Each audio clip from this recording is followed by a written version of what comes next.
Pattern play జనరల్గా autism spectrum లో ఉన్న పిల్లలు ఏంటంటే చాలా మంది పిల్లలు కూడా వస్తువులు ఇలా లైన్ లో పెట్టి ఆడుకోవడం, అంటే వీటిని లైనింగ్ అంటూ ఉంటాం. అలాగే ఒక వస్తువు మీద ఇంకో వస్తువు పేర్చి ఆడుతూ ఉంటారు, దీన్ని పైలింగ్ అంటూ ఉంటాం. సో ఇట్లా ఒక పర్టికులర్ ప్యాటర్న్ లో వస్తువులతో ఆడడం అనేది జరుగుతూ ఉంటుంది. దీన్నే మనం ప్యాటర్న్ ప్లే అంటూ ఉంటాం. సో ఇలాంటి సందర్భాల్లో పేరెంట్స్ ఏం చేయాలి? చాలా మంది పేరెంట్స్ ఏంటంటే వాడి కలర్ బ్లాక్స్ ఇవ్వగానే లైన్ లో పెట్టేస్తున్నాడు మ్యామ్, సో అందుకే మేము ఎక్కడ బ్లాక్స్ అన్ని కనపడకుండా దాచేస్తున్నాము, ఇంకేదైనా వస్తువు దొరికినా సరే అన్ని వస్తువుల్ని లైన్ లో పెడుతున్నారు, సో ఎక్కడ బొమ్మలు అనేవి కనపడకుండా ఇంట్లో అన్ని తీసి హైడ్ చేస్తున్నాము అనేసి అని అంటూ ఉంటారు. But this is not solution my dear parents. ఇక్కడ మీరు అర్థం చేసుకోవాల్సింది ఏంటంటే కిడ్కి మీరు ఫర్ ఎగ్జాంపుల్ కలర్ బ్లాక్స్ తీసి దాచేసారనుకోండి, ఇంకే వస్తువు కనిపిస్తే దాన్ని లైన్లో పెట్టడం కిడ్ నేర్చుకుంటూ ఉంటాడు. సో దాన్ని బ్రేక్ చేయాలంటే ఆ వస్తువుని తీసి హైడ్ చేయడం, దాయడం అనేది సొల్యూషన్ కాదు.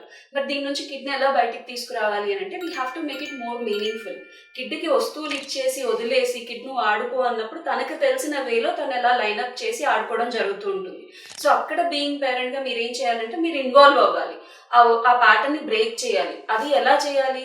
అగైన్ మళ్ళీ కిడ్ని కాన్షియస్గా బ్రేక్అవుట్ చేయడం కాకుండా మీరు తెలియకుండానే డైరెక్ట్ చేయాలి. ఫర్ ఎగ్జాంపుల్ ఒక స్లాటర్తో ఆడుతున్నారు అన్నప్పుడు కిడ్ వస్తువులు లైన్లో పెడుతున్నాడు, ప్రతి రింగ్ తీసి లైన్లో పెడుతున్నాడు అన్నప్పుడు మీరే ముందు డైరెక్ట్ చేయండి కిడ్కి, ఇక్కడ పెట్టు ఇక్కడ పెట్టు. సో పాయింట్ చేసి ఆ లైనింగ్ అనే ప్యాటర్న్ని బ్రేక్ చేయాలి. అలాగే ఇంకేదైనా కలర్ బ్లాక్స్తో ఆడుతున్నాడు అన్నప్పుడు కిడ్కి వదిలేయకుండా మనం హౌస్ ఫామ్ చేద్దాము, ఒక బిల్డింగ్ కడదాము, లేదా ఒక టవర్ చేద్దాము అని చెప్పేసి కిడ్ని తెలియకుండా యాక్టివిటీలో ఇన్వాల్వ్ చేసి, ప్లేలో ఇన్వాల్వ్ చేసి, లైన్ చేయనీయకుండా బ్రేక్అవుట్ చేసి దాని నుంచి ఒక ప్యాటర్న్ క్రియేట్ అయ్యేలాగా చూసుకోవాలి. అంతే తప్పితే parents should not expect that నేను వదిలేస్తాను కిడ్ తనంతట తనుగా అవి పెట్టడం, లైన్లో పెట్టడం మానేయాలి అని అంటే అది ఎప్పటికీ జరగదు.